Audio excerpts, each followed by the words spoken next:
ঘরের ভেতর থেকে ছুটে বেরিয়ে আসে পদ্মা। মা, আমি আসছি বলেই পদ্মা দৌড়ে ঘর থেকে বেরিয়ে যায়। পদ্মার মা মিনতি ও ঘর থেকে বেরিয়ে আসে, বলে, ওরে যাস না বলছি। মেয়েটাও হয়েছে ডিঙ্গি, একটা কোনো কথা শোনে না। ওর বাবা আজকে আসুক দিকে। ওর বয়সী মেয়েগুলো ঘরে কত কাজ করে, আর আমার মেয়েটা দেখো সারাক্ষণ পাড়ায় পাড়ায় ঘুরে বেড়ায়। ও বাবা, আকাশে আবার মেঘ দেখা যায়। বিকেল হয়ে গেছে, যাই দিদিদের বাড়িতে কাজে যাই। মিনতিও বেরিয়ে পড়ে মালতীদের বাড়িতে কাজে যাওয়ার জন্য। রাস্তা দিয়ে আসার সময় হালকা হালকা ঠান্ডা বাতাস বইতে শুরু করেছে চারিদিকে। একটা ঘন কালো মেঘ ছেয়ে গিয়েছে। ভালোই করেছি ঘরে তালা লাগিয়ে দিয়ে। মেয়েটা যে কখন আসবে তার তো কোনো ঠিক নেই। আজকে বললাম ওকে বাইরে যাস না, তাও শুনলো না। থাক, বাইরেই পড়ে থাক। মিনতি রাগে গজগজ করতে করতে চলে আসে মালতীদের বাড়িতে। ঘরে ঢুকতেই মালতী বলে, বাবা, তুমি এলে? আমি তো ভাবলাম বুঝি আসবে না।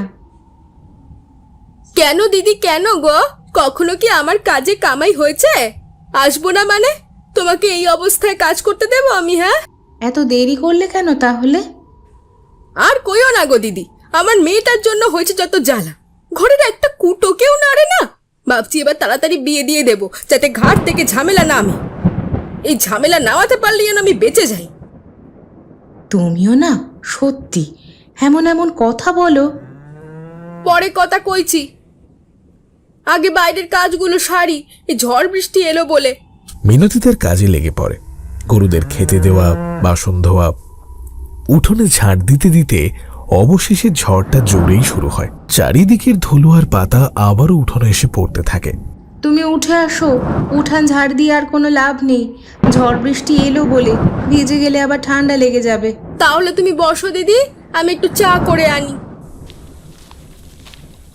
মিনতি চলে যায় রান্নাঘরে চা করতে। তখনই মালতী চিৎকার করে বললে, একটু তেলে ভাজা করো না। এই বৃষ্টিতে বসে বসে খেতে খুব ভালো লাগে। সারাদিন তো ঘরে একা আর ভালো লাগে না। তুমি এলেই দুদণ্ড কথা বলার লোক পাই। তুমি তোমার জন্য চা বসাবে। মিনতি চায়ের কাপ আর তেলে ভাজা নিয়ে বাইরের বারান্দায় এসে উপস্থিত হয়। দুজনেই বাইরের বারান্দায় বসে গল্প করতে থাকে। সত্যি দিদি, তোমার মতো লোক হয় না গো। আরো তো দুটো বাড়িতে কাজ করতে যাই, কই তারা তো আমার সাথে এমন ভাবে মেশে না।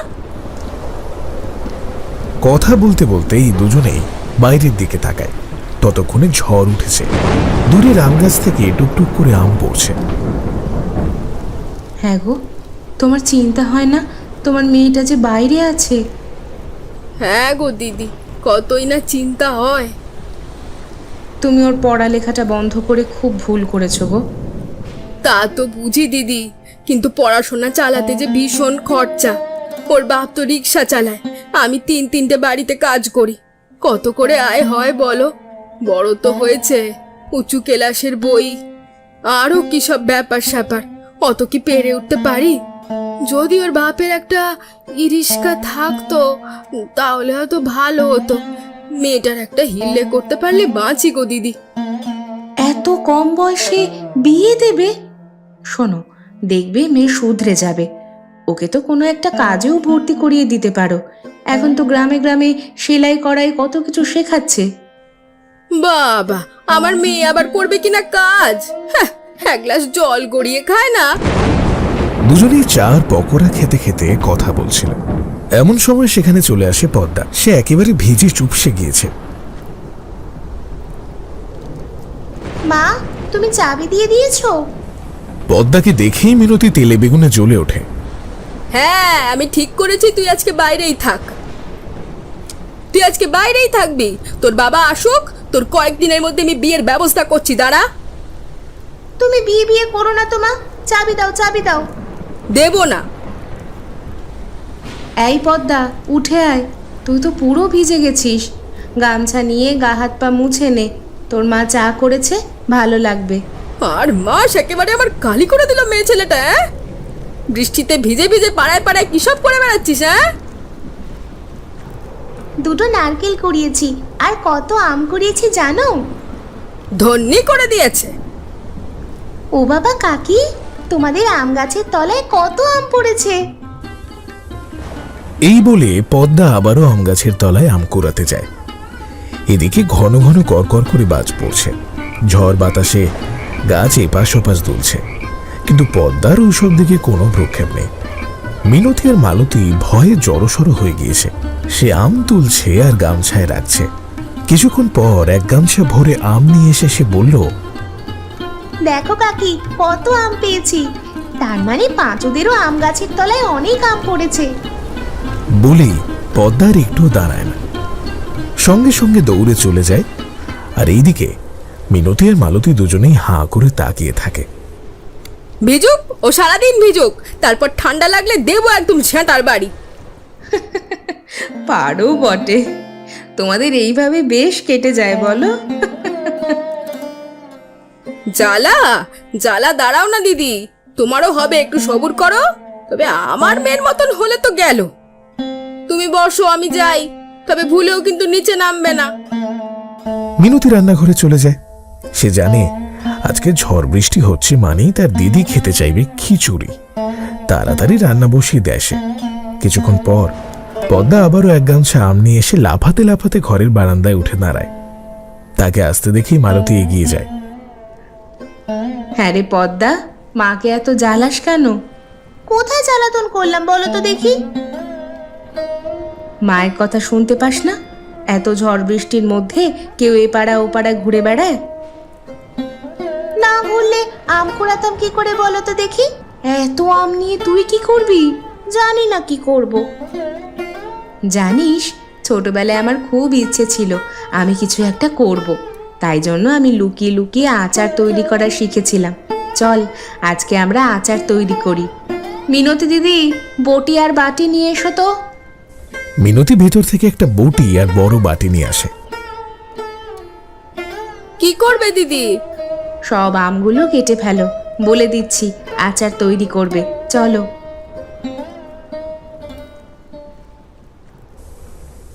ওখানেই বসে মিনতি আম কাটতে শুরু করে। এসেছিস তুই? কেন, বাইরেই তো থাকতে পারতিস। আজকে তোর বাপকে বলে তোর বিয়ে দেবো, দেখ কালকে। সারাক্ষণ শুধু বিয়ে আর বিয়ে।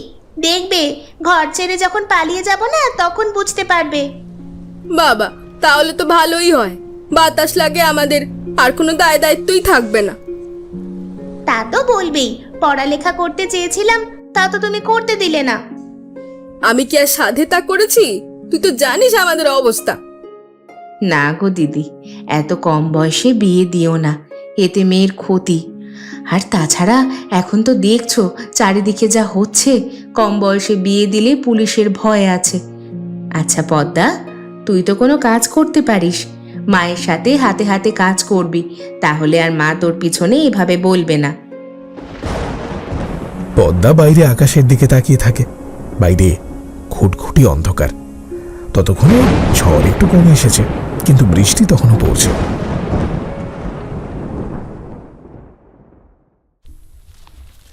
মালতীদের বাড়ির সমস্ত কাজ সেরে মিনতি আর পদ্মা বাড়ি ফিরে আসে। মালতী তখনও ঘরে। মানুষটা এখনো এলো না কেন? কোথায় যে আটকে গেল কে জানে। মালতী দেখতে পায় আস্তে আস্তে ঘরের ভেতর প্রবেশ করছে রমাকান্ত। ঘরের দাওয়াতে ধপ করে রমাকান্ত বসে পড়লেও মালতী তাড়াতাড়ি দ্রুত এগিয়ে যায় তার দিকে। কি হয়েছে গো? তোমাকে এরকম দেখাচ্ছে কেন?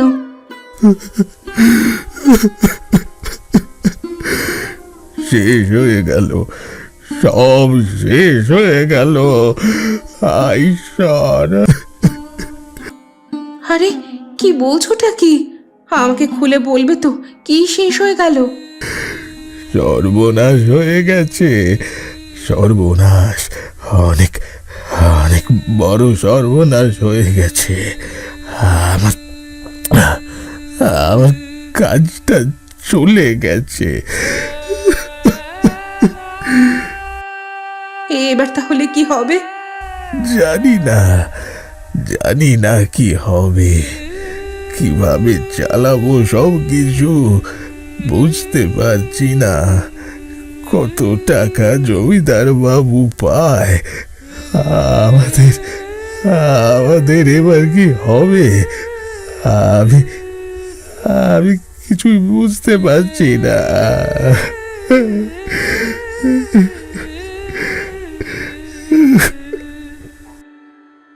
রমাকান্ত মাথায় হাত দিয়ে বসে পড়ে। মালতী কি বলবে কি করবে কিছুই বুঝতে পারে না। আচ্ছা, হাত মুখ ধুয়ে নাও, জামা পাল্টে ফেলো, ঠান্ডা লেগে যাবে। রমাকান্ত কিছু না বলে উঠে যায়। আর ওইদিকে ঘরের ভেতর বসে পদ্মা আর মিনতি ভাবতে থাকে। কিরে, তোর বাবা এখনো এলো না কেন বলতো? তোর বাবা তো কত তাড়াতাড়ি চলে আসে, আজকে এত দেরি। আমি গিয়ে দেখবো। এই বৃষ্টিতে আর রাতের বেলা বেরিয়ে কাজ নেই। আরে থামো তো, আমি যাই, গিয়ে দেখি। এই বলে পদ্মা বৃষ্টির মধ্যে আবারও বেরিয়ে যায়। হাতে একটা বড় টর্চ লাইট জেলে রাস্তা দিয়ে যেতে যেতে হঠাৎ দেখে দূরে একটা গাছ পড়ে গিয়েছে, আর গাছের তলায় কে যেন একটা পড়ে রয়েছে। আলোটা ফেলতে এসে দেখতে পায়, আর তখনই ছুটে যায় বড় একটা গাছের কাছে।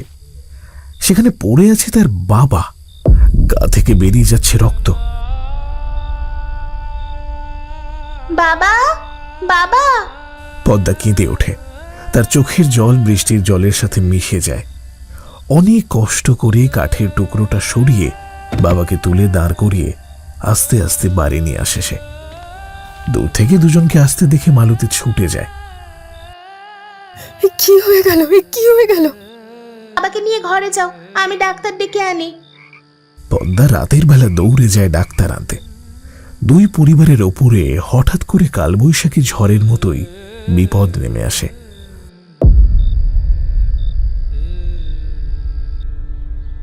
পরের দিন সকালবেলা মালতী আর মিনতি বসে আছে ঘরের বারান্দায়। দুজনের মাথায় খুব চিন্তা। এবার কি হবে বুঝতে পারছি না। আমার এই অবস্থা, এই সময়তেই তো বেশি টাকা পয়সার দরকার, আর দেখো কি বিপদ ঘনিয়ে এলো। আমাদেরও গো দিদি, কি যে হলো, ঝড়ে পুরো লন্ডভন্ড করে দিল সব। এমন সময় পদ্মা লাফাতে লাফাতে 2 ব্যাগ আম নিয়ে মালতীদের ঘরে আসে। আরে ওই মেয়ে, তোর কি লজ্জা শরম নেই? আমাদের এই বিপদের সময় তোরা তো আনন্দ হচ্ছে। হ্যাঁ রে, তোমরা না বড্ড বোকা। কালকে আমাকে এত বড় বড় কথা বললে, আর আজকে দেখো কেমন ভেঙে পড়লে তোমরা। শোনো, আম কম কুড়ায়নি। এই বিপদের সময় তুই আবার কি কথা বলছিস? বিপদ যখন এসেছে কেটে যাবে ঠিক, কাল বৈশাখী ঝড়ের মতো। কিন্তু আমরা যদি ওইসব নিয়ে বসে থাকি তাহলে তো হয়ে গেল। এই সময় আমাদের উচিত পরিবারের পাশে দাঁড়ানো। আমরা এই আমের আচার তৈরি করে বিক্রি করব, তাহলে তো ভালো একটা উপায় হবে। কি বলো মা? কি বলো কাকি? আমি কিছু ভুল বলেছি?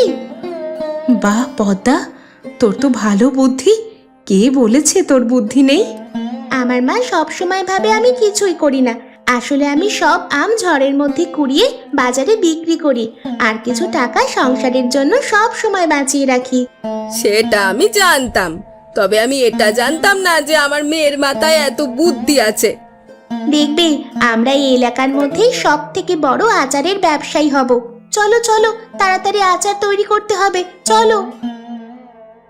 যেমন রাতের পরে দিন আসে, তেমনি বড় বিপদের পর মাথা ঠান্ডা রেখে আমরা যদি কাজ করি, আমরা অবশ্যই ভালো কিছু করতে পারবো। দেরি করব না, চলো আচারটা তৈরি করে ফেলি। এরপর তারা আচারের ব্যবসা শুরু করে, একটা নতুন দিনের সূচনা করে।